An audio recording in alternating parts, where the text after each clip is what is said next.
Good morning, everybody, and welcome to the Grand Canyon's unique wildlife, incredible wildlife stories. My name is Charlene. I'm going to be your tour guide today. When we watch wildlife adventures on television, we see unique wildlife that we never knew existed and hear about their incredible stories. Today, I'm going to take you on a journey through various ecosystems throughout the Grand Canyon to introduce you to some unique wildlife in the Grand Canyon that you never knew existed, and to share their incredible stories with you. Follow me first, and let's dive deep into the waters of the Colorado River at the bottom of the Grand Canyon to meet two unique and incredible fish. I hope you enjoy your day, and I hope they're not this unique. Very scary.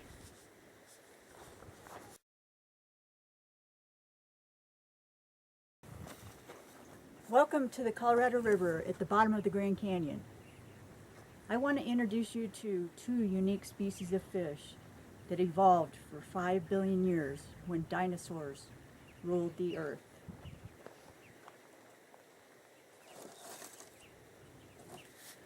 The humpback chub and the razorback sucker. They both get their names from the humpback and the razorback right behind their head. They can live to an incredible 40 years in the wild and grow up to 3 feet in length. Isn't that incredible? Let me take you into the desert ecosystem next. Follow me. We're going to meet some unique lizards in that area.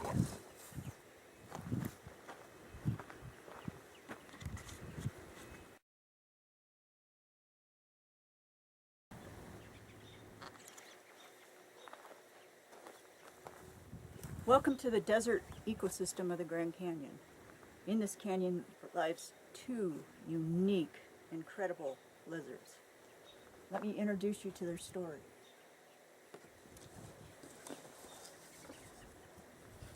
Here, seen in the picture on the top, is the shorthorn lizard. This lizard has evolved to shoot blood out of its eyes at predators that try to approach them. So watch out and keep your eyes out as you're on the trail, because you might get blood shot at you.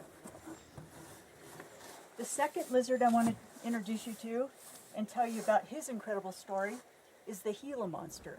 It is one of 2 venomous lizards that live in the world. The incredible Gila monster has venom in their saliva, in their mouths.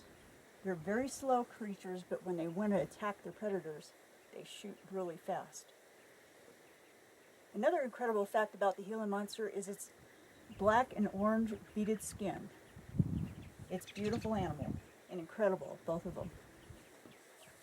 Now let's head on up to meet some mammals in another ecosystem. They live in the desert ecosystems, and they also live up in the high country in the pine forests. But we may see some on the way.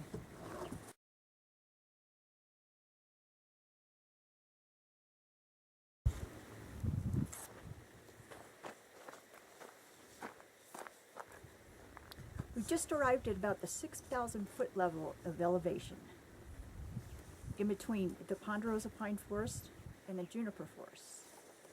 I'd like to introduce you to some mammal species that live through the desert regions and throughout the ponderosa pine forest. The first species I want to introduce you to is one of 3 deer species that we have here in the Grand Canyon and throughout the state of Arizona and the Southwest.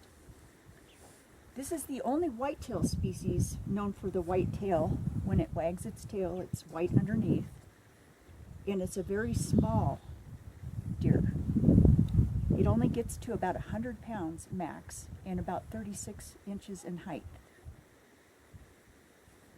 It's called the gray ghost because it has a skittish behavior and stays away from people and other animals and hides deep in the canyons usually. And it's hard to find. That's why they call it the gray ghost.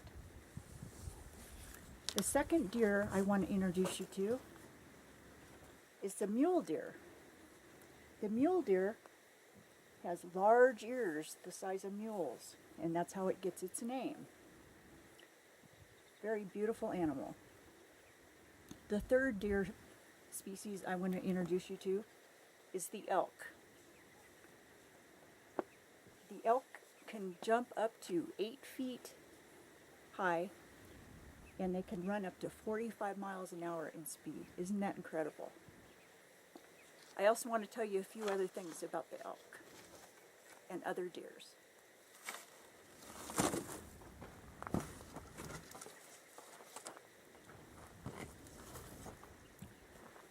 The deer species are the only family of animal that actually shed their antlers. This is a mule deer antler, and this is an elk antler. You can see the size difference. And what I mean by shed is they fall off of the animal at a certain time. These are made out of calcium deposits. And why they grow them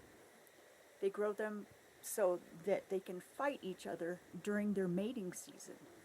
And then after the mating season's over, they lose their antlers. Isn't that incredible? Another thing I want to tell you about is the elk during its mating season. During its mating season, it likes to fight with other bulls to succeed in getting the biggest harem of cows, which they call the female species. And how they do that is they try to find each other through the canyons. And they give out a call called a bugle. And this is basically what it sounds like.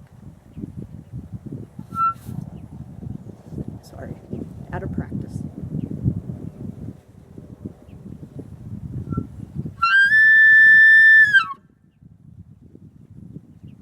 And they'll do that sound and that call, which is really, really intensively beautiful throughout the canyons. You can hear hundreds and hundreds of bulls, and they usually mate in the fall season, and you hear that. It's pretty incredible.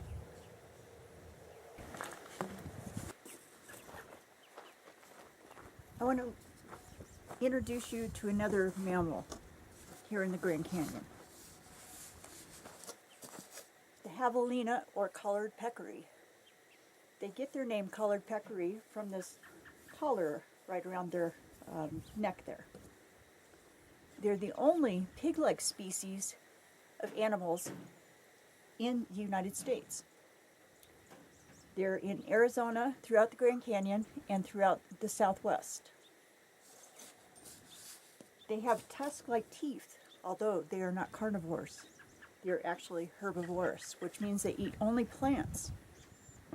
They use these tusk-like teeth to eat roots of trees and cactus. They also eat seeds.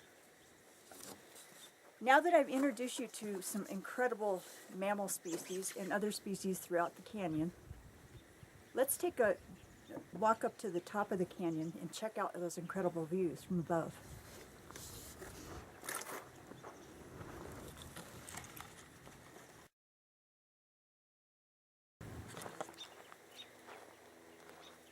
Welcome to the very top of the Grand Canyon. I hope you enjoyed the Wildlife Canyon's unique wildlife and incredible wildlife stories. The prehistoric fish, the unique, incredible, scary lizards, and the unique, incredible mammals of the canyon. Now that you've heard the stories of the unique, incredible wildlife in Grand Canyon, you can stroll out of here like a boss and tell all the exciting stories to your friends. Thank you for joining me today through this incredible journey. It was a pleasure to have you all to protect me from all the wildlife we encountered. Have a great day. If you have any questions, please feel free to ask. I'd be glad to help you out.